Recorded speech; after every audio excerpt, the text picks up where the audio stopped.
பிடித்து மேகத்தில் துடைத்து பெண் என்று படைத்து வீதியில் விட்டு விட்டான்.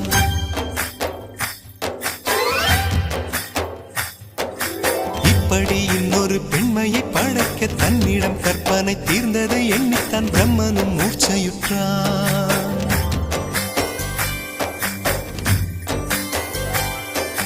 மின்னலை பிடித்து மேகத்தில் துடைத்து பெண் என்று படைத்து வீதியில் விட்டு விட்டார்.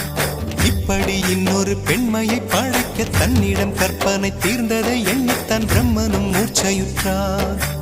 அவளின் நாசிக்குள் நுழைந்த காற்று உயிரை தடவி திரும்பும் போது மோட்சம் அடைந்து ராகங்கள் ஆகின்றதே. ஓஹோ, மழையின் துளிகள் அவளை நனைத்து மார்பு கடந்து இறங்கும் பொழுது முக்தி அடைந்து முத்துக்கள் ஆகின்றதே. மின்னலை பிடித்து மேகத்தில் துடைத்து பெண் என்று படைத்து வீதியில் விட்டு விட்டார்.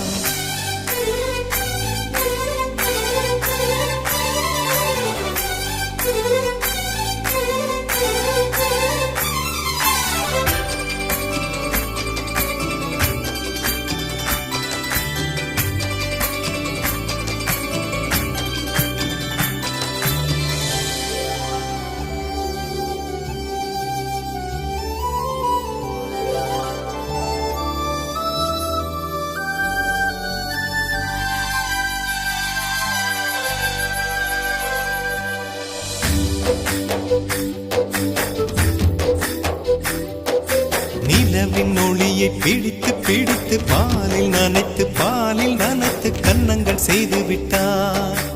உலக மலர்கள் பறித்து இரண்டு பந்துகள் அமைத்து பெண்மை சமைத்து விட்டார். அழகு என்பது ஆண்பாலா பெண்பாலா என்பதில் எனக்கு சந்தேகம் தீர்ந்தது. அழகு என்பது நிச்சயம் பெண்பாலடா.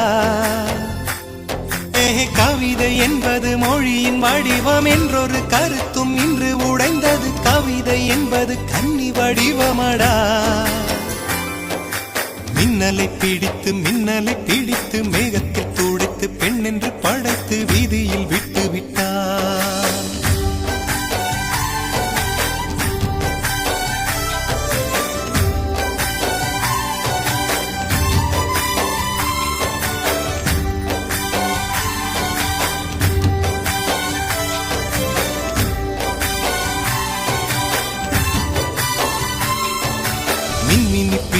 மின்மினி பிடித்து கண்களில் பதித்து கண்மணி கண் பறித்தாள். தங்கத்தை எடுத்து அம்மியில் அரைத்து மஞ்சளாய் நினைத்து கண்ணத்தில் குழைத்து ஜீவனை ஏன் எடுத்தாள். காவித்துறவிக்கும் ஆசை வளர்ப்பவள், அருகம் புல்லுக்கும் ஆண்மை கொடுப்பவள், பெண்களின் நெஞ்சுக்கும் பித்தம் கொடுப்பவளே. ஓஹோ, தெரிந்த பாகங்கள் உயிரை தந்திட, மறைந்த பாகங்கள் உயிரை வாங்கிட, ஜனனம் மரணம் ரெண்டும் தருபவளே.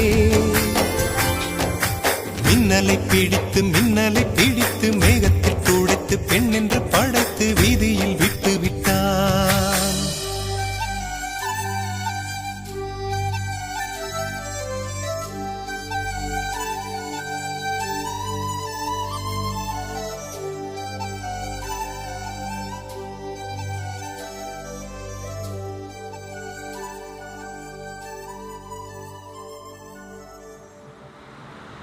अशोक